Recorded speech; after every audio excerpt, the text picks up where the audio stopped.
So for those of you who may have purchased one of these nice little lithium power packs to jumpstart your car, such as this POD-X4 by Auto EPS, you may have had the issue that it will eventually die because the lithium batteries that are inside of this will eventually decay and not hold a charge anymore.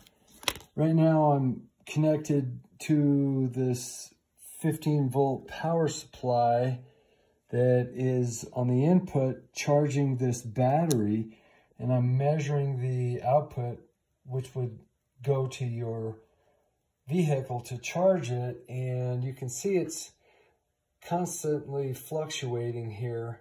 And if I go over here and I unplug the charger from the system right here, now we'll go back over here and we're going to go, oh, there's only 5.2 volts, 5.1 in this entire 12-volt system.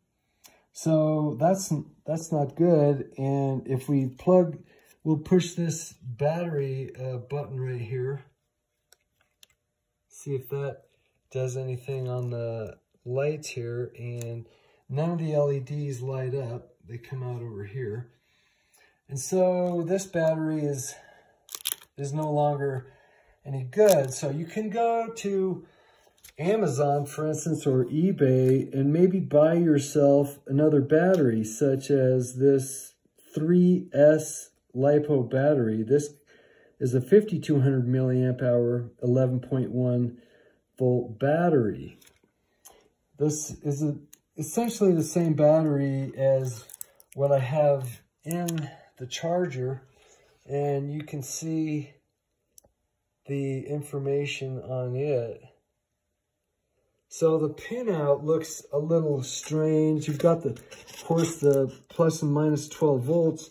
This looks a little strange compared to what I have over here.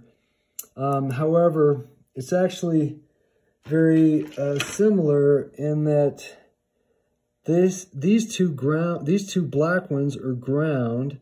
The two red ones are the full voltage, which would show normally 12 volts or somewhere near that.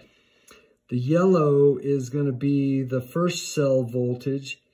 The blue is going to be the second cell voltage. And of course, the red is the total voltage of all three cells. So these are three cells in series. 1, 2, 3. If you pull it apart, you can see that the two black wires are actually connected together to the ground. There's the yellow, which would be the hot positive side of the first cell. And then these cells are actually soldered together. So that is the negative of the second cell, and here is the positive of that second cell. And so what I see on blue is the voltage at two of the cells in series. And then the red, as you can see, it's going to have both of those small red wires are connected to the total voltage of all three cells. So again, 3 cells in series. So you can see that's pretty simple, right?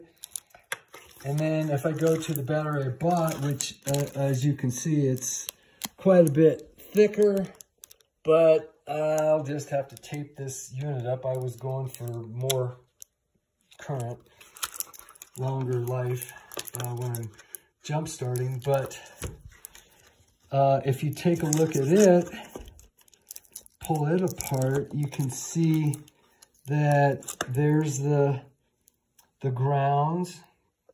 The small wire goes to the same point as the thick battery ground that would go to your vehicle.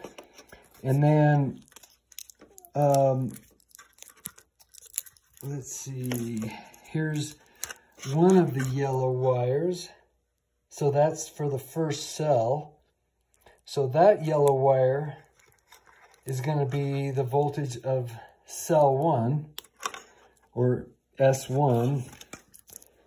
And then this, so that, and that is also going to be where they are soldered together between this cell and that cell. So this is the negative of the second cell. So the voltage on that second cell is gonna come out right here. So that second yellow, in this case, is the voltage of the first two cells, the total of the first two cells. And then you can see all I have left is the red wire. And if we pull back the tape, you can see that the red wire is soldered right to the high current wire that goes to your 12-volt battery to jumpstart your vehicle. So exactly the same layout is what we have over here. So we'll just clip this set of wires off somewhere down here, and then we'll go over here and clip these all off and solder them together. So I would have to take the two black ones, solder them to my single black one here, and the two red ones over here would go to the single red wire that I have over here. And then the two yellows, one of those is the voltage of cell 1, the other is the voltage of the cell 2, or the combination of the two cells. So those will just go and replace these here. So again, the yellow is the voltage of cell 1, the blue is the voltage of cell 2, or the combination of total cell 1 and cell 2. And the red is the total voltage of all three cells in series. So very easy to swap out a battery, and then you'll just have to figure out how to tape the unit back together, or do something for that. But at any rate, a little LED for a light comes out of the end here. Anyway, the circuit definitely works fine. If I plug it back in, and then I come back over here, and if I push this little button to tell me the charge value, and I'll shut this light off, you can see it already thinks that this battery is almost fully charged because only the last light is blinking, which of course it's totally not charged up because it's really only at 5.1 volts.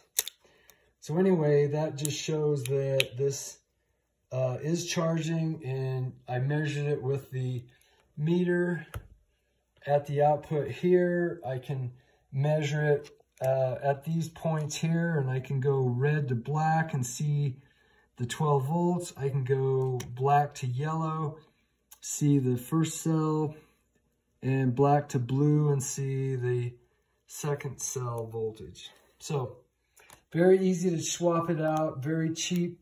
Go get yourself this battery for, say, 30 bucks or 40 bucks, rather than paying another $150 for one of these nice lithium power on demand jump starters. All right, thank you. Oh, and this is the box that the battery from Z came in. So yeah, obviously it works really well. I just split the case open so that I could get to the battery.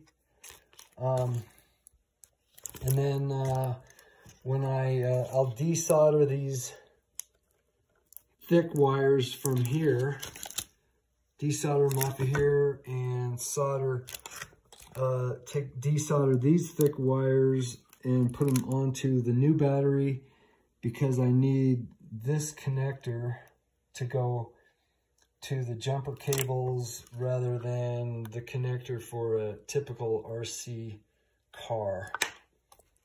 So at any rate, very easy to swap it out. Here's the rest of that case. If you want to see what that looks like.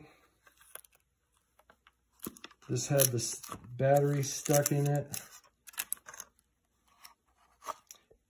There again is the specs on this battery. So anyway, good luck with swapping out your battery so you can get yourself essentially a nice new on-demand lithium charger for 30-40 bucks, depending on the battery that you purchase to swap it out. And this is the finished product. You can see fully charged. Everything's back in place. The only big difference is I had to cut a hole to fit that gigantic battery, but it's all taped in, works well. If I push down the button here, light goes on, light goes off. It's pretty clean, considering it's an oversized battery. So, yeah, that's what we've got here. So this was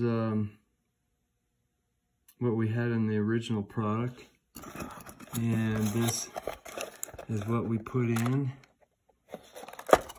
to substitute, which is a Z5200 milliamp hour.